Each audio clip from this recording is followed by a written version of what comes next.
1 मई 2015 को मेक्सिको की सड़कों पर आग जल रही थी। हाईवे पर लाखों के करीब गाड़ियां जल चुकी थी। लोग अपनी जान बचाने के लिए घरों में बंद थे और इस नार्को टेरर के पीछे था एक नाम, नेमेसियोस गेरा कैरवेंटेस उर्फ एल मेंचो। एक ऐसा आदमी जिस दुनिया का सबसे डेंजरस ड्रग लॉर्ड कहा जाता था। एक ऐसा कार्टेल लीडर जो ओपनली गवर्नमेंट को चैलेंज करता था। लेकिन सवाल यह है, कैसे एक गरीब का बेटा मेक्सिको का क्राइम किंग बन गया। 17 जुलाई 1966 मेक्सिको के मिसाओकन के रूरल एरिया में एक बच्चे का जन्म हुआ जिसका नाम नेमेसियो ओसगेरा कैरवेंटेस था। बचपन गरीबी में गुजरा। स्कूल के बाद खेतों और फार्म्स में काम। जिंदगी में स्ट्रगल ही स्ट्रगल। बेटर लाइफ की तलाश में वो यंग ही यूनाइटेड स्टेट्स चला गया। कैलिफोर्निया में छोटी मोटी जॉब करते हुए उसका कनेक्शन ड्रग ट्रेड से हो गया। साल 1986 में वो अरेस्ट हुआ और जेल चला गया। जेल से छूटने के बाद वो फिर मेक्सिको चला गया। मेक्सिको आने के बाद उसकी डायरेक्शन हमेशा के लिए बदल गया। साल 1990 में उसने ज्वाइन किया मिलेनो कार्टेल, जो पावरफुल सिनेलियो कार्टेल नेटवर्क से लिंक्ड था। यहीं से उसने सीखा स्मगलिंग और कार्टेल पॉलिटिक्स। 2010 में मेक्सिको के कार्टेल वॉर के बीच एल मेंचो ने बनाया Jalisco new generation cartel CJNJ। Military style armoured vehicle, heavy weapons. ये कार्टेल कुछ ही सालों में मेक्सिको का सबसे खौफनाक ग्रुप बन गया।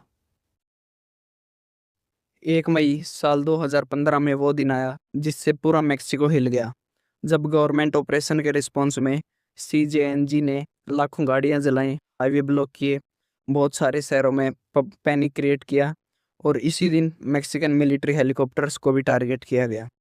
इस इंसिडेंट ने सिग्नल दिया कि एक नया कार्टेल किंग पावर में आ चुका है। साल 2016 से साल 2019 में कार्टेल का नेटवर्क इंटरनेशनल हो गया। अथॉरिटीज़ के अकॉर्डिंग मैथ, कोकेन और हीरोइन की ट्रैफिकिंग हुई। यूनाइटेड स्टेट्स से यूरोप और एशिया तक एल मेंचो का नाम डर बन गया। साल 2020 से 2022 में गवर्नमेंट ने उसके क्लोज रिलेशन को अरेस्ट करना शुरू किया। इसके बाद रिटेल्सन में कई सिटीज़ में उसके साथियों ने गाड़ियां जला दी, दुकानों पर अटैक किया और रोड ब्लॉक कर दी। मेक्सिको फिर नार्को वायलेंस का बैटलफील्ड बन गया। United states department of justice ने उसे पकड़ने के लिए $15 मिलियन का रिवॉर्ड अनाउंस किया। अंडरवर्ल्ड की दुनिया में सिर्फ पावर नहीं, कभी कभी पर्सनल इमोशन भी डेंजरस बन जाते हैं। 20 फरवरी 2026 को मैक्सिकन इंटेलिजेंस को लीड मिलती है कि एल मेंचो अपने रोमांटिक पार्टनर के साथ तपल्पा विलेज में एक सेफ हाउस में छुपा है। अथॉरिटीज़ उसकी पार्टनर को ट्रैक करते हैं और वहाँ एग्जैक्ट लोकेशन फाइंड कर लेते हैं। Met with Mencho at that location, and on February 21 फरवरी 2026 को उसकी पार्टनर वहाँ से निकल गई और एल मेंचो अपने बॉडीगार्ड्स के साथ वहीं पे रुका रहा। 22 फरवरी 2026 को सुबह होने से ठीक कुछ देर पहले ही Mexican special air force, national guard, army और एयरफोर्स ने मिलकर उसका सेफ हाउस को चारों तरफ से घेर लिया। शक न हो इसलिए मिशन को प्राइमरली ग्राउंड फोर्सेस एग्जीक्यूट किया गया और हेलीकॉप्टर्स का बहुत लिमिटेड। 21 फरवरी 2026 को फिर जैसे ही एयरफोर्स आगे बढ़े, कार्टेल के गनमैन्स ने फायरिंग शुरू कर दी। फोर्सेज ने शुरुआत में ही 4 कार्टेल मेंबर को मार दिया और एल मेंचो अपने बॉडीगार्ड्स के साथ सेफ हाउस से निकलकर पास के जंगल में एक वुडन कैबिन कॉम्प्लेक्स की तरफ निकल गया। फोर्सेज उसका पीछा करती हैं और वहाँ फिर से गोली। फाइनली फोर्सेज ने एल मेंचो गंभीर रूप से घायल हालत में 2 बॉडीगार्ड्स के साथ पकड़ लिया।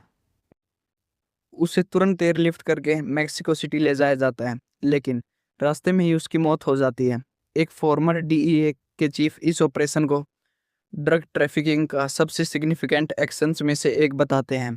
लेकिन कहानी यहीं पर ख़त्म नहीं हुई। जैसे ही उसके मरने की न्यूज़ उसके साथियों और मेंबर्स के ग्रुप तक पहुंची, वो सडनली एक्टिवेट हो गए और पूरे मेक्सिको सिटी में तबाही करना शुरू कर दिया। रोड ब्लॉक कर दिए, कई जगहों पर आग लगा दी। आर्म्ड फोर्सेस भी उन्हें कंट्रोल नहीं कर पा रही। अंडरवर्ल्ड में सवाल एक ही है, क्या एम्पायर अब टूटने वाला है या और ज़्यादा खतरनाक होने वाला है। आज भी नेमेसियो ओसगेरा उर्फ एल मेंचो दुनिया के मोस्ट वांटेड क्रिमिनल्स में से एक माना जाता है। एक गरीब किसान का बेटा जो कभी खेतों में काम किया करता था, कैसे बन गया दुनिया का सबसे डेंजरस नामों में से एक।